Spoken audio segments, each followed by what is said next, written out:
So hello and welcome back to my channel the education hub. तो आज है day 4 हमारी करिकुलम पेडागोजी एंड इवैल्यूएशन के series का, और जो आज का टॉपिक है वो है सप्लीमेंट्री इंस्ट्रक्शनल मटेरियल। तो जैसे पिछली वीडियो में हमने जाना कि टेक्स्ट बुक क्या होती है और क्या उसके इंपॉर्टेंस होते हैं। तो सिर्फ टेक्स्ट बुक ही नहीं, उसके अलावा भी कई सारे ऐसे मटेरियल्स होते हैं जिसके थ्रू हम स्टूडेंट्स को पढ़ा सकते हैं। ठीक है।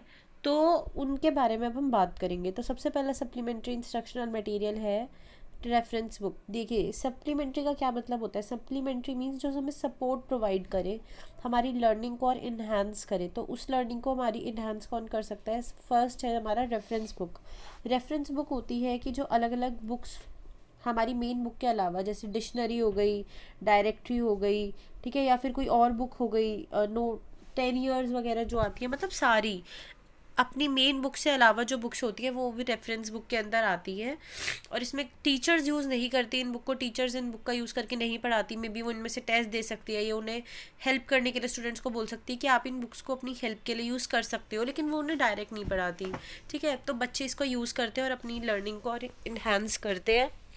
तो क्या इसकी इंपॉर्टेंस है? सबसे पहले ऑथेंटिक डिटेल्स होती है, ऑथेंटिक इन्फॉर्मेशन दी होती है, इसमें ओरिजिनल डिटेल्स भी दी होती है।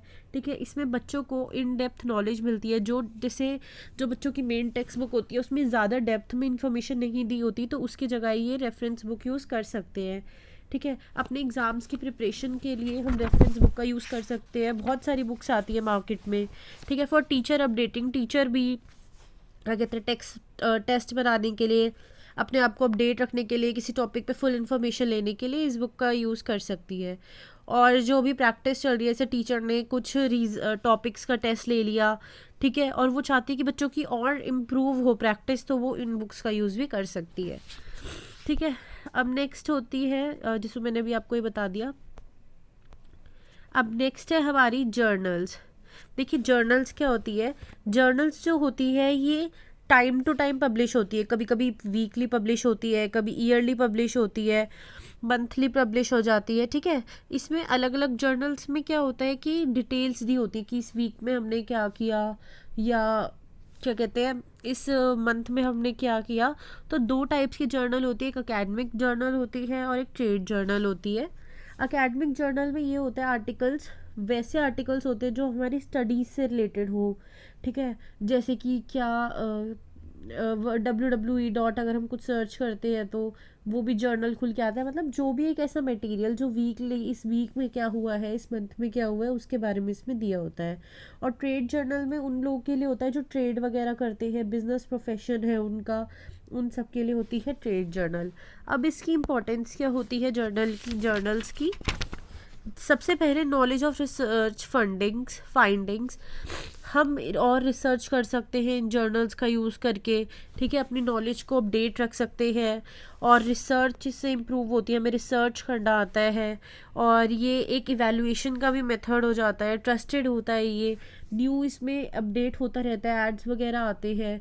और ये एकेडमिक और इंडस्ट्री बेस्ड जॉब्स के लिए भी इम्पॉर्टेंट होता है, जैसे जो जॉब्स फील्ड में होते हैं, बिजनेस फील्ड में है उनके लिए। और ये राइटर्स के लिए बहुत अच्छा प्लेटफॉर्म है, अपना जर्नल वो लिख के डाल सकते हैं। और ये दिखाता है कि कितनी प्रोग्रेस हुई। जैसे इंडिया ने पहले इतना प्रोग्रेस किया, चाइना से पीछे थी इस चीज़ में, अब आगे आ गई। ऐसे ऐसे जर्नल्स में पब्लिश होते हैं न्यूज़ वगैरह। तो आप इसे एक न्यूज़ लेटर टाइप मान सकते हो। फिर होती है वर्कबुक। वर्कबुक में क्या होता है, थोड़ा एंटरटेनमेंट के टाइप पे, कि बच्चे को सिर्फ लर्निंग ना करनी पड़े, पढ़ना ना पड़े, दूसरे वे से बच्चों को पढ़ाया जाए, जिसमें कलरिंग करके, स्टोरीज पढ़ के, क्रॉसवर्ड्स दिए होते हैं, गेम्स दिए होते हैं, पजल्स दी होती हैं, उस उसका यूज़ करके बच्चा पढ़ सकता है। ठीक है, तो वर्कबुक ये होती है। अब इसके एडवांटेजेस क्या है, देखिए। सबसे पहला है ये हमारी लर्निंग को और टेस्टिंग के लिए यूज़ हो सकती है। कभी कभी क्वेश्चन पेपर्स भी दिए होते हैं उसमें, बच्चे खुद अपनी लर्निंग कर सकते हैं, सेल्फ लर्निंग होती है, गेम्स खेल सकते हैं इसमें। टेक्स्ट बुक के साथ इस बुक्स को यूज़ करते हैं, स्कूल्स वगैरह में भी प्रोवाइड की जाती है बच्चों को ये। ठीक है, और हमें इससे अलग अलग टाइप के एक्सपीरियंस मिलते हैं, अलग सिचुएशंस मिलती है, बच्चों को वर्ड प्रॉब्लम्स दी जाती है जर्नल्स में। ठीक है, और बच्चों की हम नॉलेज को अलग अलग लेवल पे चेक कर सकते हैं, स्टूडेंट्स में कॉन्फिडेंस को डेवलप कर सकते हैं। और the most important things about workbook is कि ये इंटरेस्टिंग डिवाइस है। ठीक है, ये बच्चों के लिए इंटरेस्टिंग होता है क्योंकि इसमें हर एक टाइप के क्वेश्चंस होते हैं, इजी डिफ़िकल्ट हर एक टाइप के होते हैं। इसमें थोड़ा बच्चों का इंटरेस्ट का ध्यान रख के इसको बिल्डअप किया जाता है। फिर लर्निंग बाय डूइंग, बच्चा खुद करके सीखता है इन वर्कबुक से। उसमें जैसे क्विज है, गेम्स है, एक्टिविटीज़ है, वो खुद करके सीखता है। Economy of time and space, इसको जब हम यूज़ करना चाहे उस टाइम यूज़ कर सकते हैं, जो भी टाइम हमें कन्वीनियंट लगे, और ये ज़्यादा कॉस्टली भी नहीं होती। फिर है एनकरेजमेंट टू रिसर्च, इससे भी हम अपने वर्क पे और रिसर्च कर सकते हैं कि जैसे सपोज बच्चों को एडिशन सिखाए, बच्चों को और मन है उसके बारे में जानने का, तो वर्कबुक में उन्हें एक्सरसाइज दी होंगी, गेम्स दिए होंगे, जिसके थ्रू वो अपनी नॉलेज को इन्हांस कर सकते हैं और उनका रिसर्च वर्क भी बढ़ेगा। ठीक है, अब देखो ये क्या है, नेक्स्ट है लर्निंग किट। लर्निंग किट यानी कि एक ऐसा बॉक्स टाइप मान लो, ये एक ऐसा कंटेनर मान लो जिसमें बच्चों के लिए कुछ अपैरेटस होते हैं, कुछ टूल्स होते हैं, कुछ मटेरियल्स होते हैं, जिसका यूज़ करके वो बच्चा पढ़ सकता है। ठीक है, और ये किस अप्रोच में बना गया है, hands on minds on learning approach, यानी कि बच्चा जब हाथ से करेगा हैंड्स ऑन, तो उसके वो माइंड में जाएगी, माइंड ऑन लर्निंग अप्रोच होगी है। ठीक है, जैसे बच्चों को हम क्या कहते हैं, एक बॉक्स है उसमें फर्स्ट एड की भी चीज़ें हैं, सिजर्स है, ब्लेड्स है। ठीक है, और बच्चों को बोले कि आपको किसका यूज़ आप कब कर सकते हो, या बच्चे को एक डमी दे दिया, आपको उस पर एक्सपेरिमेंट करके दिखाना है, तो या फिर उसमें पेंट ब्रश की किट हो गई, आर्ट की किट हो गई, उसमें कलर्स होंगे, पेंसिल्स होगी। तो जिस भी टॉपिक्स पे हमें बच्चों को किट देनी है हम उसे दे सकते हैं ताकि उसका लेवल बढ़े। मैथ्स किट होती है, इंग्लिश किट होती है, आर्ट किट होती है। ठीक है, अब इनके एडवांटेजेस क्या है, इसमें बच्चा खुद अपनी लर्निंग कर सकता है। सेल्फ कंटेन किट होती है, इसमें सारी चीज़ें इंक्लूड होती है। इफेक्टिव लर्निंग एंड रिटेंशन, बच्चे की लर्निंग अच्छे तरीके से होती है और जो उसने खुद करा है वो उसे रिटेन भी रहेगा, मतलब उसके माइंड में वो चीज़ रहेगी। Extension of text book learning, यानी जो बच्चे ने टेक्स्ट बुक में पढ़ा वो आगे उसको और इन्हांस कर सकता है। और पोर्टेबिलिटी का मतलब है बच्चा इन किड्स को एक जगह से दूसरी जगह लेके जा सकता है, एक रूम से दूसरे रूम लेके जा सकता है, जहाँ उसका मन करे। स्कूल्स में लाना चाहे स्कूल्स में भी बच्चा इसे लेकर आ सकता है, तो ये पोर्टेबल होती है। देखिए नेक्स्ट क्या है, प्रोग्राम्ड लर्निंग और प्रोग्राम इंस्ट्रक्शन। इसका क्या मतलब है, इसका मतलब होता है कि जब हम किसी टेक्नोलॉजी का यूज़ करके बच्चों को पढ़ाएं तो वो तो हो जाएगी प्रोग्राम इंस्ट्रक्शन, और जब बच्चा उससे कुछ सीखे वो हो जाएगी प्रोग्राम लर्निंग। ठीक है, तो छोटे छोटे फ्रेम्स में डिवाइड करके पार्ट्स में हम इसे सिखाते हैं।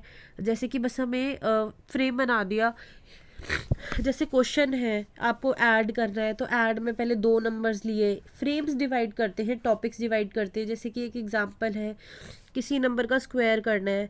ठीक है, तो पहले हमें ये चेक करना पड़ेगा कि वो जैसे स्क्वायर करना है हमें 35 का, तो ये पता है हमें 30 और 35 के बीच में 35 लाई करेगा। फिर हमें देखना है 30 को 40 से मल्टीप्लाई करके, यानी जैसे सबकी ट्रिक्स होती हैं कि बच्चे को कैसे पढ़ाना है। तो बेसिकली जब हम पार्ट्स में डिवाइड करें और टेक्नोलॉजी का यूज़ करें और उसके थ्रू बच्चों को पढ़ाएं, वो होती है प्रोग्राम लर्निंग और प्रोग्राम में इंस्ट्रक्शन। और इसके यूज़ क्या है, इसके बेनिफिट्स क्या है, ये सप्लीमेंटिंग द टेक्स्ट बुक का ये सपोर्ट करती है। जो बच्चे ने टेक्स्ट बुक से पढ़ा उसकी लर्निंग इससे और इन्हांस हो सकती है। ये मटेरियल वैलिड होता है, यूज़फुल होता है, बच्चे को जहाँ मन करा वो उससे पढ़ सकता है, सेल्फ बेस्ड लर्निंग होती है। साथ में ही बच्चों को फीडबैक मिल जाता है, अगर आंसर ठीक है तो उसे सही पता चल जाता है, गलत है तो भी पता चल जाता है। इसमें बच्चे की एक्टिव इन्वॉल्वमेंट होती है और इंडिविजुअलाइज लर्निंग होती है, यानी सब बच्चा अपने पेस पे अलग अलग लर्निंग कर सकता है। ठीक है, तो इस वीडियो में हमने जाना कि क्या अलग अलग सप्लीमेंट्री मटेरियल हो सकते हैं बच्चे के लिए, उसका हम कैसे यूज़ करें और क्या उसके एडवांटेजेस हैं। होप है आपको वीडियो समझ आई होगी। अगर आपके कोई भी डाउट होते हैं तो कमेंट सेक्शन में पूछ सकते हैं, या टेलीग्राम का लिंक मैंने डिस्क्रिप्शन में मेंशन किया हुआ है, वहाँ पे भी जाके आप लोग पूछ सकते हैं। And if you like watching education videos तो do subscribe to my channel. Thanks for watching.